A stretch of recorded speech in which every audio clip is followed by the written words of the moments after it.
को कर लो याद, वो तुमको फल देंगे। पितरों को कर लो याद, वो तुमको फल देंगे। पितरों को कर लो याद, वो तुमको फल देंगे। श्रद्धा से कर लो श्राद्ध, वो तुमको फल देंगे। श्रद्धा से कर लो श्राद्ध, वो तुमको फल देंगे। पितरों को कर लो याद, वो तुमको फल देंगे। श्रद्धा से कर लो श्राद्ध, वो तुमको फल देंगे।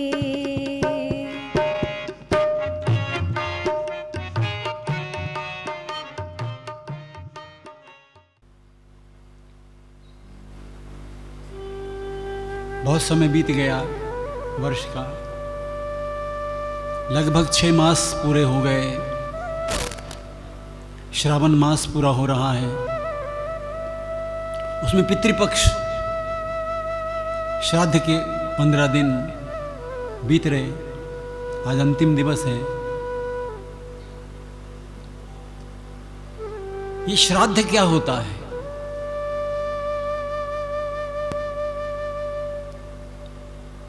एक विशेष दिवस, उस विशेष दिवस पर अपने पूर्वजों के निमित्त कुछ करना।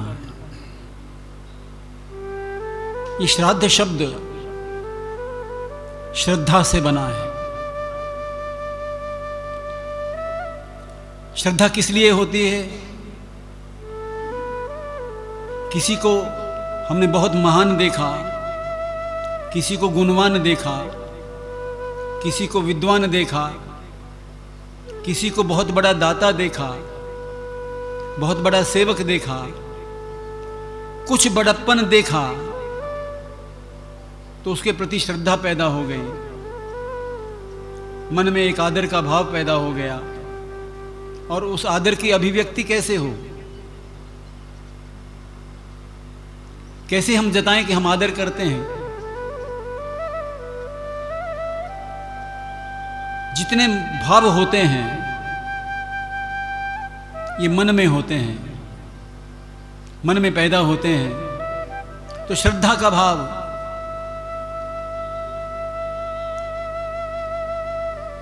कुछ देख करके, कुछ गुण देख करके, खासियत देख करके पैदा होता है। और दूसरा महत्वपूर्ण भाव है, 2 तरह के भाव होते हैं। एक राग मूलक होते हैं, लगाव है जिनमें, श्रद्धा है, प्रेम है, दया है, कृपा है। तो श्रद्धा के साथ एक मिलता जुलता भाव प्रेम का है। अगर ये दोनों भाव मिल जाएं, ये दाल और चावल मिल जाएं तो खिचड़ी बन जाती है। ऐसी श्रद्धा और प्रेम मिल जाएं तो एक नए भाव की सर्जना होती है, जिसको हम भक्ति भाव कहते हैं। प्रेम और श्रद्धा एक ही परिवार के 2 भाव हैं।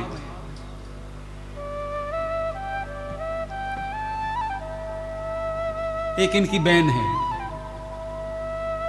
बहन का नाम पता क्या है? जैसे आप चलते हैं, अपना पूरा टब्बर साथ लेके चलते हैं, ऐसे ही भावों के अपने समुदाय हैं। श्रद्धा और प्रेम इसके साथ जुड़ा शब्द है। जैसा मैंने कहा, इनकी बहन शांति। शांति का भाव कहां पैदा होता है? एक भाव है विश्वास का। श्रद्धा, भक्ति, विश्वास, शांति, इनका एक भतीजा है, वो भी साथ आता है। जैसे ही बच्चों को ले आए आप साथ, उसका नाम है सुख। जहां श्रद्धा होगी, जहां विश्वास होगा, वहां भक्ति होगी, वहां प्रेम होगा, वहां फिर सुख होगा। बिनु विश्वास भक्ति नहीं, और ते ही बिनु द्रव ही न राम, और राम कृपा बिनु सपने हूं नर न लहे विश्राम।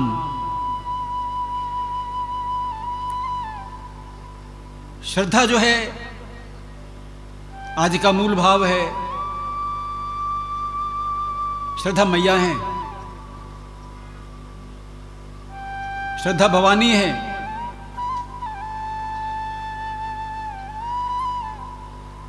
भवानी शंकरो वंदे श्रद्धा विश्वास रूपिणो।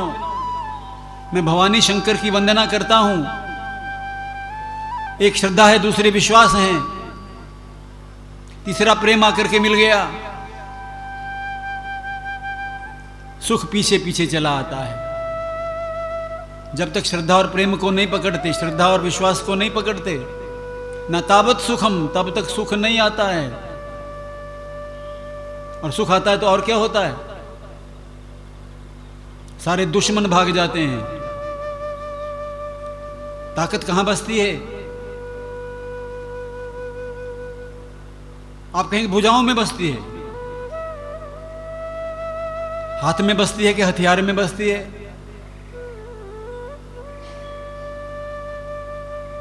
कहां बसती है ताकत? हाथ में कि हथियार में? ताकत तो हाथ में है, पर हथियार जो है वो हाथ की ताकत को बढ़ा देता है। हाथ में तलवार हो, हाथ में जान ना हो तो मूल भाव को पकड़े रहिए। जितने भाव हैं इन सब भावों में ताकत है। श्रद्धा में बहुत बड़ी ताकत है, विश्वास में बहुत बड़ी ताकत है।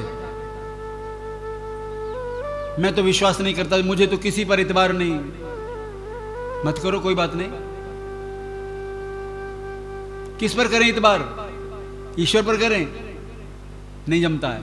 देखा नहीं, कैसे कर लें विश्वास? मत करो, कोई चिंता की बात नहीं। कि संत महाराज में बैठती है श्रद्धा, चलेगी। किसी ग्रंथ में बैठती है, चलेगी। और नहीं बैठती, किसी को देखा नहीं, माता पिता में बैठती है, चलेगा। और उनमें भी नहीं बैठती है तो भी चलेगा, अपने में। लेकिन बिना श्रद्धा के, बिना विश्वास के गाड़ी रेड़ नहीं सकती। सृष्टि का सृजन कैसे हुआ? ये दुनिया कैसे बनी? किसने बनाई? प्रलय थी।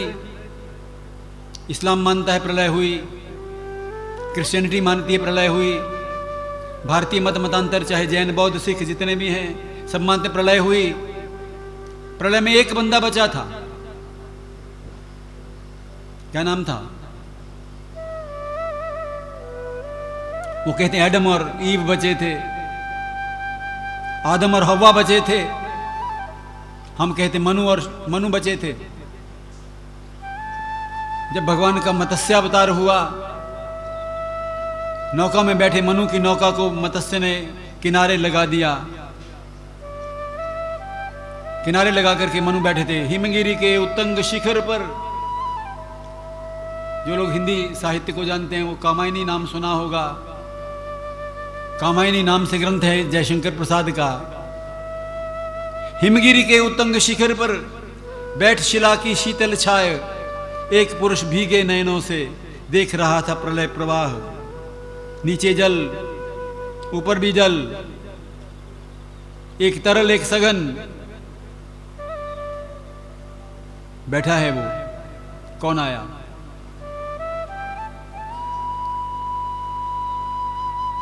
बहुत तर्क में नहीं जाएं,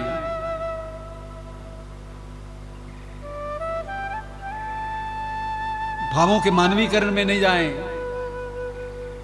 पता क्या होता है? जो मानने वाले लोग हैं वो ऐसी ऐसी बात कर देते हैं कि दूसरे को इतबार ही नहीं होता है। जैसे एक वाक्य है, गंगा जी मकर वाहिनी है। इसका इतना सा अर्थ है कि गंगा जी में मकर रहते हैं, मगरमच्छ रहते हैं। पर आपने क्या किया? एक मगरमच्छ की फोटो बना करके उस पर एक देवी बिठा करके गंगा मैया बना दिया। गंगा मैया है ये ठीक है, पर जो चित्र तुमने बनाया तुम्हारे भावों के अनुसार ठीक भी था। दुनिया में क्या अनेक तरह के लोग होते हैं जिनको अन्न में कोश पर जीते हैं, जो बिल्कुल मटेरियलिस्ट हैं, उनको बताना ही उनको ऐसे ही समझाना पड़ेगा। जैसे 37 डिग्री टेम्परेचर चला जाए तो आप कहेंगे गर्मी है, 38 चला जाए तो क्या कहेंगे, बहुत गर्मी है, 40 चला जाए तो बहुत ज्यादा गर्मी है, 42 चला जाए तो एक सीमा ऐसी आ जाएगी आपको शब्द नहीं मिलेगा। क्या कहोगे आप? आग बरस रही है और कोई आपसे कहे झूठ बोलते हो, मैं तो अपने घर के कपड़े बाहर सूखने डाल के आई हूं, मैं फटाफट घर जाऊं, जाके कपड़े उतारूं, आग बरस रही है, मेरे कपड़े जल जाएंगे। तो समझदार आदमी उसको कहेगा चिंता नहीं कर, कपड़े जलेंगे नहीं बल्कि जल्दी सूख जाएंगे। आग लगने का मतलब, आग बरसने का मतलब आग बरसना नहीं है। इसका अर्थ है बहुत गर्मी पड़ना, इतनी गर्मी पड़ना कि शब्दों से बयां नहीं हो सकती।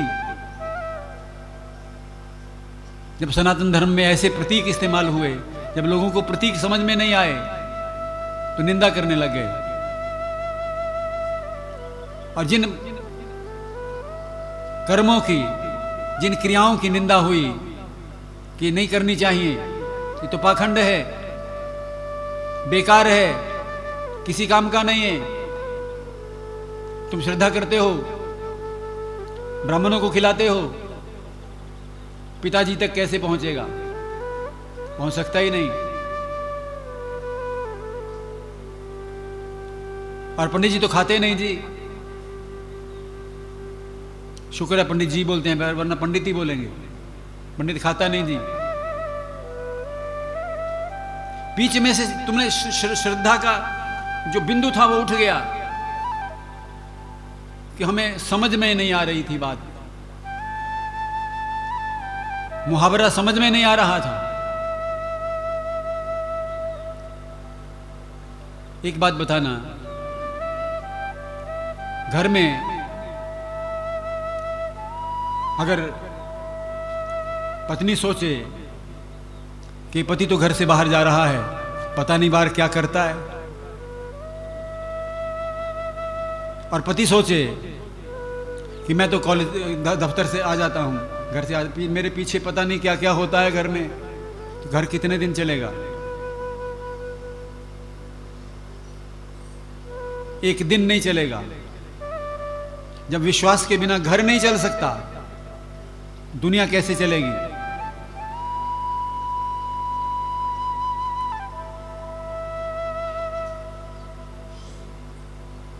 घर में मृत्यु आ गई, हमने उसको कहा कि तुम्हारे घर में मृत्यु आ गई है, घर में शमशान वैराग्य छा गया है, तू इस वैराग्य से निकल, क्योंकि दुनिया नहीं चलेगी, घर बैठ के गुजारा नहीं होगा, जरा बाहर कहीं घूम फिर आ। वो कहेगा तुम्हारा दिमाग खराब हुआ है, मेरे घर में मृतक हो गई, मेरे घर में दुख का माहौल है, तुम मुझे कहते हो घूम फिर आ। हमने कहा नहीं, तुम अपने लिए थोड़े जा रहे हो, ये अस्थि प्रवाह करे आओ जा करके। बहाने से घर से बाहर निकाल दिया। वहां जा क्या कर, वहां पंडा से मिल, पंडा तुम्हें एक पोथी दिखाएगा,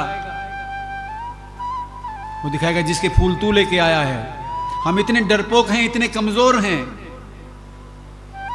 हड्डियां शब्द नहीं बोलते, मैं हड्डियां बहाने आया हूं, ऐसा बोलते हो? क्यों नहीं बोलते भाई? फला आदमी मर गया, ऐसा क्यों नहीं बोलते? राम नाम सत्य हो गई क्यों बोलते हो? अस्थियों को फूल क्यों बोलते हो? तुम भीतर से डरते हो, हम भीतर से डरते हैं, कमजोर हैं, दुख को सह नहीं सकते, कष्ट को सह नहीं सकते, जीवन में जी नहीं सकते। ज्ञान कहां से आएगा?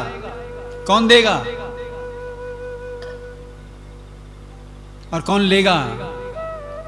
ज्ञान देने की और ज्ञान लेने की दोनों की पद्धतियां होती हैं।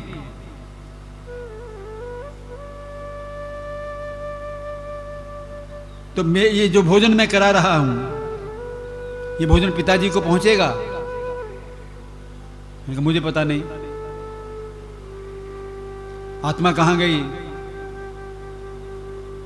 दो बातें समझ लो। माता पिता देवता के समान है क्या कि नहीं है? हैं कि नहीं है? माता पिता देवता के समान है? नहीं, माता पिता देवता के समान नहीं है। माता पिता देवता हैं।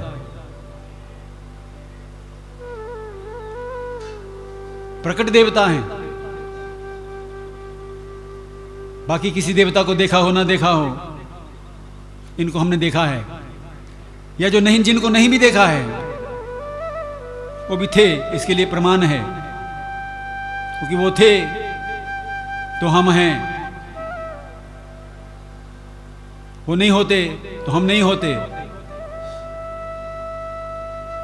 उनके प्रति श्रद्धा का भाव तुम्हारे मन में श्रद्धा को उत्पन्न कर देगा। असल में भाव कहीं मर नहीं जाएं। एक बार मैं कह रहा था, आज लाख जोर लगाया जा रहा है भ्रूण हत्या नहीं हो, पर हटती नहीं। सारा सरकार जोर लगा लेती है, सारा मीडिया जोर लगा लेता है, हटती नहीं है। क्यों नहीं हटती?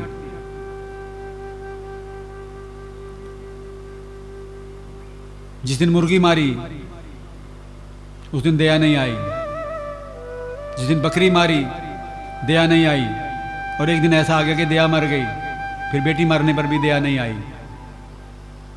दया बची रहती।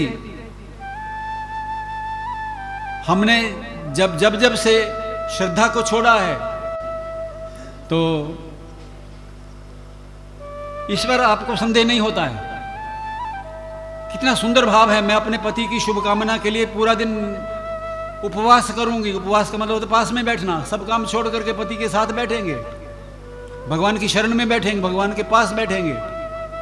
किसी के लिए भोजन को छोड़ा जा सकता है, और शर्त तो उल्टा है, खुद भी खाना है, दूसरे को भी खिलाना है। सारे व्रतों को भोजन के साथ क्यों जोड़ दिया गया है? करवा चौथ तो यानी क्या देश है, कितना सुंदर देश है। पति की शुभकामना के लिए करवा चौथ, बच्चों की शुभकामना के लिए अहोई अष्टमी, महालक्ष्मी, महासप्तमी। हम सबके लिए भोजन भी छोड़ देते हैं। भोजन भी छोड़ा जा सकता है और भोजन भी खिलाया जा सकता है। अच्छा, खाने में मजा ज्यादा आता है कि खिलाने में ज्यादा आता है? कभी कोई कह देना, बहन जी आप तो भिंडियां बड़ी बढ़िया बनाते हो, तो आप समझ लो कि फंस गए आप, आपको भिंडियां बनानी पड़ जाएंगी। तो खिलाने में जो मजा आता है वो खाने में आता कहाँ है? जो खिलाने में मजा वो अपने खाने में कहाँ? तो श्रद्धा और विश्वास, इसके बदले में मिलेगी सुख और शांति। श्रद्धा और विश्वास पति पत्नी है। मैंने कहा ना, भवानी शंकरो वंदे श्रद्धा विश्वास रूपिणो। श्रद्धावान लभते ज्ञानम। श्रद्धावान को क्या मिलता है? बोले ज्ञान मिलता है। क्या ज्ञान मिलता है? गीता में भगवान कहते 4थे अध्याय में, श्रद्धावानम लभते ज्ञानम। और ज्ञान से क्या मिलता है? और ज्ञान कहां से मिलता है? ज्ञान कैसे लिया जाता है? कौन देता है ज्ञान? और ज्ञानी पुरुष का लक्षण क्या होता है? ज्ञानी घबराता नहीं है।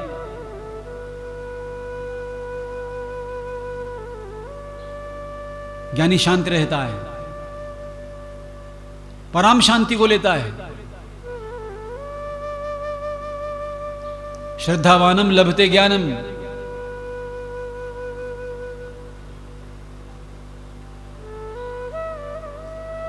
संयमात्मा और अश्रद्धा से किसी को कुछ खिलाओ, वट पा के खिलाओ मत्थे पे, कैसा लगेगा? कोई खाएगा क्या? खिड़े मत्थे, सड़े मत्थे नहीं।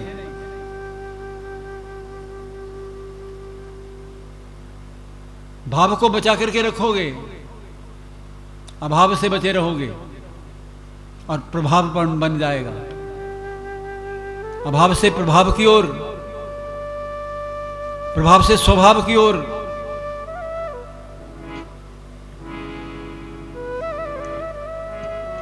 कलिकाल के भीतर जितना हो सके 2 हीरे हैं आपके पास, श्रद्धा और विश्वास के, इनको बचा करके रखना। और माता पिता जीवित हैं तो उनकी सेवा करना, और जो जीवित नहीं है सेवा उनकी कर नहीं सकते। उनके लिए क्या करना? उनके लिए प्रार्थना करना। जिंदा के लिए समर्पण और मृतक के लिए तर्पण। जरा याद करो, दादाजी दादी जी की तस्वीर को जरा सामने लेकर के आओ, अगर याद है, देखे हैं तो। माता पिता नहीं है, जरा माता पिता की तस्वीर का ध्यान करो। दादा दादी की शक्ल सूरत का ध्यान करो, प्रणाम करो। हो गया श्राद्ध। सोच लो, इसको हम भाव अभिव्यक्ति कहते हैं। भगवान को भोग लगाते हो और जैसा लगाते हो वैसा उठा लेते हो।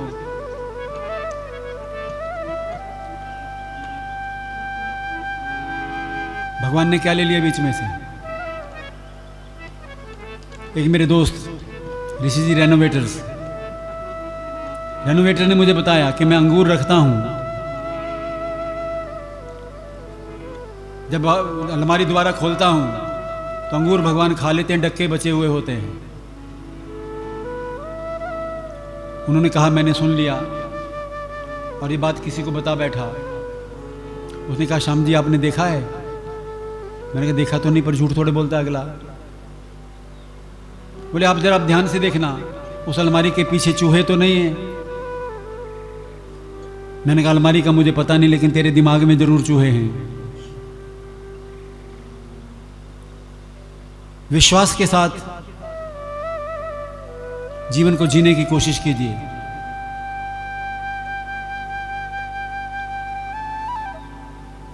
हिसाब किताब से जीने की कोशिश करोगे, जी फिर भी लोगे, पर सुख नहीं पाओगे। बहुत हिसाबी किताबी नहीं, ये देंगे ये मिलेगा, ये करना मेरा दायित्व है, मुझे करना चाहिए। जिंदा माता पिता की सेवा, और जो चले गए उनको प्रणाम, उनकी स्मृति, उनकी याद, और अपने मन को समझाना वो थे, रहे नहीं। हम आज हैं, कल को रहेंगे नहीं। इतनी सी बात अगर समझ में आ जाए, कितना बदलता जा रहा है जमाना। गरीब को खिलाओ जी, जरूर खिलाइए। आज गरीब को खिला रहे हो, मंदिर में भी चढ़ा दोगे, गरीब को भी खिला दोगे, लेकिन मंदिर छूट जाएगा तो कल को गरीब भी छूट जाएगा। आप कहोगे कमाए तो खाए, इसको 2 हाथ दिए हैं मेरे बराबर, मैंने तो बड़ी मेहनत से कमाया है, मैं क्यों करूं? किए का अहंकार ना हो, दायित्व का बोध हो, आनंद की प्राप्ति हो, अपनेपन का भाव हो।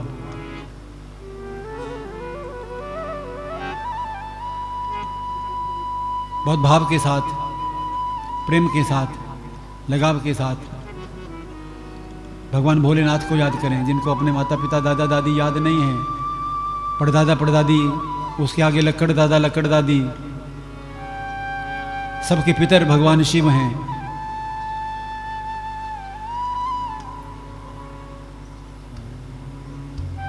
जगतः पितरो वंदे पार्वती परमेश्वरो। पार्वती के परमेश्वर भगवान शिव पूरे जगत के पितर हैं। उनका ध्यान करके दिवंगत माता पिताओं को प्रणाम करेंगे और अगर हो सके तो घर जा करके, यहाँ नहीं, उनको याद करके आज 2 आंसू उनकी याद में बहा देना, हो जाएगा तर्पण। उनको याद करके आप होते तो कितना अच्छा होता। हम ये समझ जाएं कि हमने रहना नहीं है तो कितना अच्छा होगा। कितने कुकर्मों से बच जाएंगे, कितनी गलत आदतों से बच जाएंगे। लोभ और भय दोनों से बच जाएंगे। मुझे इस दुनिया में लाया, मुझे बोलना चलना सिखाया। हे मात पिता तुम्हें वंदन, मैंने किस्मत से तुम्हें पाया। मुझे इस दुनिया में लाया।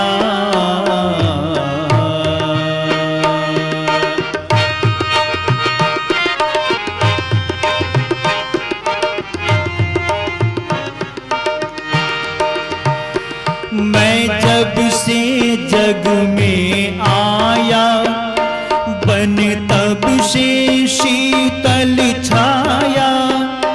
कभी सहलाया गोदी में, कभी कंधों पे बिठाया।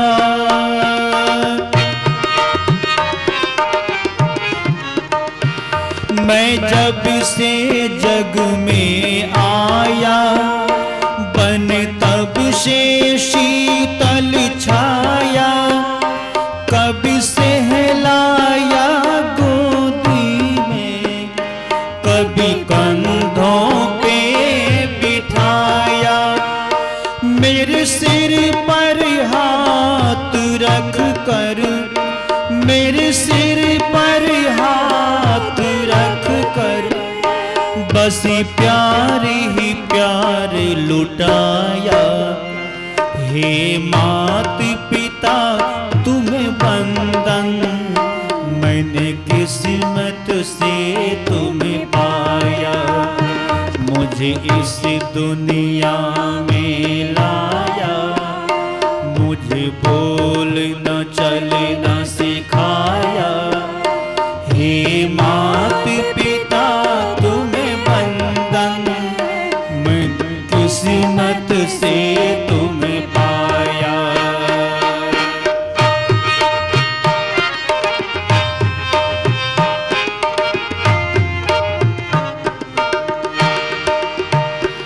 माँ बाप की आँखों से मैं आंसू बन के न गिरूंगा। माँ बाप का दिल जो दुखा दे, मैं ऐसा कुछ न करूंगा।